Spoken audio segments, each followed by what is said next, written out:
KaraokeBooks. Emma. Written by Jane Austen. Audiobook. Chapter 49. The weather continued much the same all the following morning, and the same loneliness, and the same melancholy, seemed to reign at Hartfield, but in the afternoon it cleared, the wind changed into a softer quarter, the clouds were carried off, the sun appeared, it was summer again. With all the eagerness which such a transition gives, Emma resolved to be out of doors as soon as possible. Never had the exquisite sight, smell, sensation of nature, tranquil, warm, and brilliant after a storm, been more attractive to her. She longed for the serenity they might gradually introduce, and on Mr. Perry's coming in soon after dinner, with a disengaged hour to give her father, she lost no time in hurrying into the shrubbery. There, with spirits freshened and thoughts a little relieved, she had taken a few turns, when she saw Mr. Knightley passing through the garden door, and coming towards her. It was the first intimation of his being returned from London. She had been thinking of him the moment before, as unquestionably 16 miles distant. There was time only for the quickest arrangement of mind. She must be collected and calm. In half a minute they were together. The how-de-dos were quiet and constrained on each side. She asked after their mutual friends, they were all well. When had he left them? Only that morning. He must have had a wet ride. Yes. He meant to walk with her, she found. He had just looked into the dining room, and as he was not wanted there, preferred being out of doors. She thought he neither looked nor spoke cheerfully, and the first possible cause for it, suggested by her fears, was, that he had perhaps been communicating his plans to his brother, and was pained by the manner in which they had been received. They walked together. He was silent.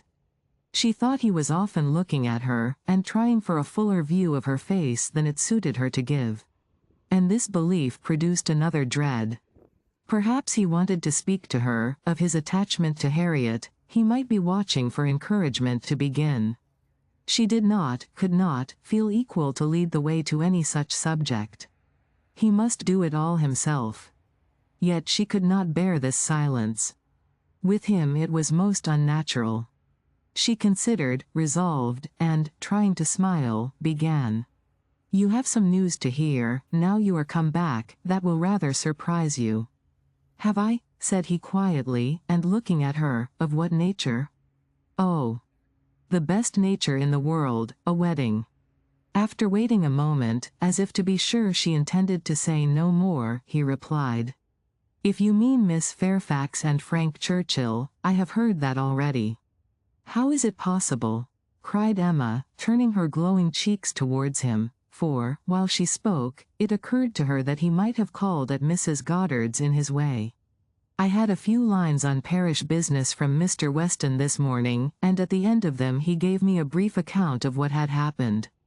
Emma was quite relieved, and could presently say, with a little more composure, "You probably have been less surprised than any of us, for you have had your suspicions. I have not forgotten that you once tried to give me a caution. I wish I had attended to it, but, with a sinking voice and a heavy sigh, I seem to have been doomed to blindness." For a moment or two nothing was said, and she was unsuspicious of having excited any particular interest, till she found her arm drawn within his, and pressed against his heart, and heard him thus saying, in a tone of great sensibility, speaking low, "Time, my dearest Emma, time will heal the wound. Your own excellent sense, your exertions for your father's sake, I know you will not allow yourself." Her arm was pressed again, as he added, in a more broken and subdued accent, the feelings of the warmest friendship, indignation, abominable scoundrel. And in a louder, steadier tone, he concluded with, "He will soon be gone. They will soon be in Yorkshire. I am sorry for her. She deserves a better fate." Emma understood him, and as soon as she could recover from the flutter of pleasure, excited by such tender consideration, replied, "You are very kind, but you are mistaken, and I must set you right. I am not in want of that sort of compassion." My blindness to what was going on led me to act by them in a way that I must always be ashamed of, and I was very foolishly tempted to say and do many things which may well lay me open to unpleasant conjectures, but I have no other reason to regret that I was not in the secret earlier." "Emma," cried he, looking eagerly at her, "are you, indeed?" But checking himself, "No, no, I understand you, forgive me, I am pleased that you can say even so much. He is no object of regret, indeed. And it will not be very long, I hope, before that becomes the acknowledgment of more than your reason. Fortunate that your affections were not farther entangled. I could never, I confess, from your manners, assure myself as to the degree of what you felt. I could only be certain that there was a preference, and a preference which I never believed him to deserve. He is a disgrace to the name of man. And is he to be rewarded with that sweet young woman? Jane, Jane, you will be a miserable creature." "Mr. Knightley," said Emma, trying to be lively, but really confused, "I am in a very extraordinary situation. I cannot let you continue in your error, and yet, perhaps, since my manners gave such an impression, I have as much reason to be ashamed of confessing that I never have been at all attached to the person we are speaking of, as it might be natural for a woman to feel in confessing exactly the reverse. But I never have." He listened in perfect silence. She wished him to speak, but he would not. She supposed she must say more before she were entitled to his clemency, but it was a hard case to be obliged still to lower herself in his opinion. She went on, however. "I have very little to say for my own conduct. I was tempted by his attentions, and allowed myself to appear pleased. An old story, probably, a common case, and no more than has happened to hundreds of my sex before, and yet it may not be the more excusable in one who sets up as I do for understanding. Many circumstances assisted the temptation. He was the son of Mr. Weston, he was continually here, I always found him very pleasant, and, in short, with a sigh, let me swell out the causes ever so ingeniously, they all center in this at last, my vanity was flattered, and I allowed his attentions. Latterly, however, for some time, indeed, I have had no idea of their meaning anything. I thought them a habit, a trick, nothing that called for seriousness on my side. He has imposed on me, but he has not injured me. I have never been attached to him. And now I can tolerably comprehend his behavior. He never wished to attach me. It was merely a blind to conceal his real situation with another.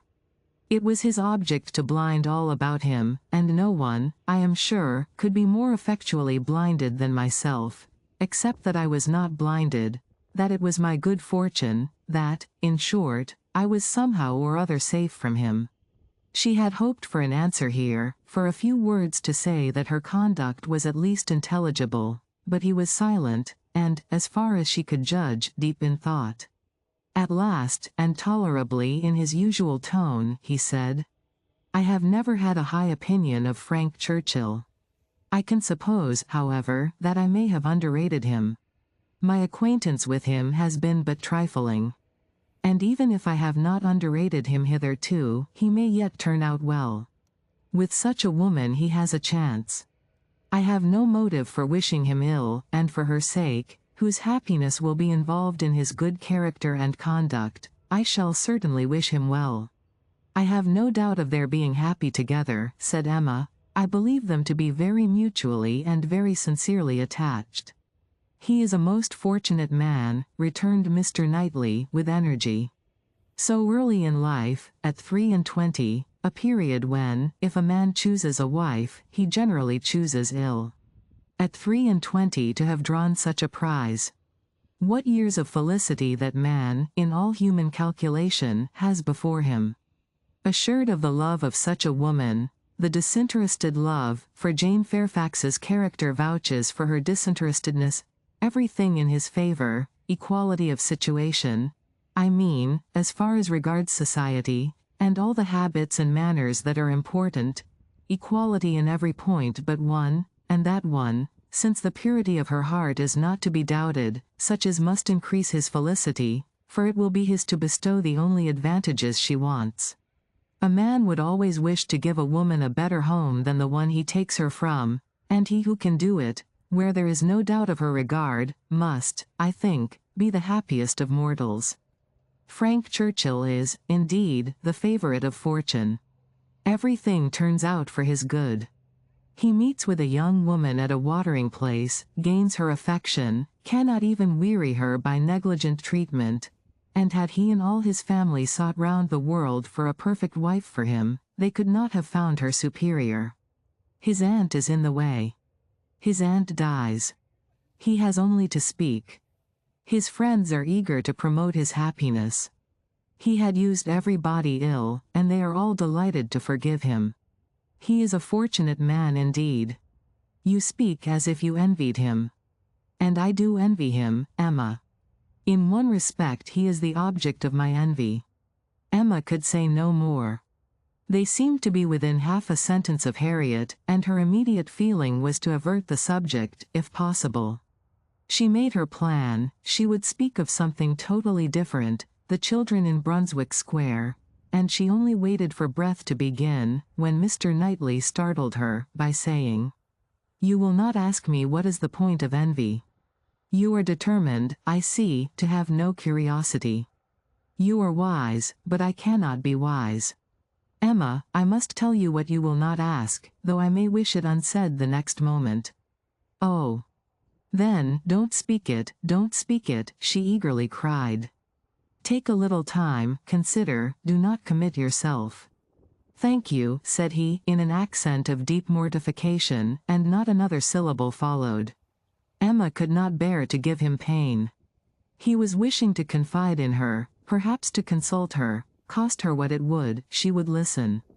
She might assist his resolution, or reconcile him to it. She might give just praise to Harriet, or, by representing to him his own independence, relieve him from that state of indecision, which must be more intolerable than any alternative to such a mind as his. They had reached the house.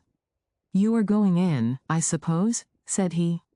"No," replied Emma, quite confirmed by the depressed manner in which he still spoke. "I should like to take another turn.